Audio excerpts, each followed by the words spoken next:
Passover is many things.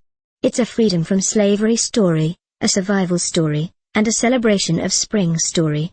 But, as the most celebrated home ceremony of the Jewish year, sitting down at a Seder is ultimately about living and experiencing a family story. As a child, I was the one watching and listening, and I always wondered why we were being subjected to the Jewish version of a holiday rerun. Every year it was the same TV producer who showed up in the guise of my mother with a to-do list for preparation and planning for the days before and after the Seder. My stepfather stood in for the TV announcer, rehearsing his lines and writing a new script each year. It started the same way every year in the weeks leading up to Passover. Although the Jews in Egypt left hastily and the most likely with little thought to the state of their homes or preparing food for the journey, getting ready for Passover in my home meant my mother would be orchestrating days of cleaning, cooking and carefully reordering our home. This was followed by the spring shopping trip to Saks Fifth Avenue to buy new clothes and my annual cutting out the label ceremony, as I didn't want my classmates in our blue-collar school to know where my mother bought them.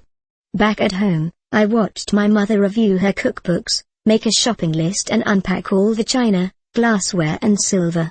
Our house would become swathed in the sweet aroma of her matzah cereal, as she baked the nuts and honey, crumbled matzah and coconut together from a recipe that I thought was hers, until a discovery many years later that it was from The Complete Passover Cookbook by Francis R. Frutig. There was always great excitement on the night before Passover when my stepfather would guide all of us by the hand in the dark with a candle, spoon and flashlight, in the ancient tradition of finding the last hay meats, forbidden during Passover, in the form of breadcrumbs he had hidden around the house. Once found, he would burn all of it inside a bag and we would mourn the loss of all bread until Passover ended. Finally, we would sit down to a dinner which was different each year, as my family personalized the ceremony, sometimes with plays or magic tricks, poems or modern stories based on the holiday.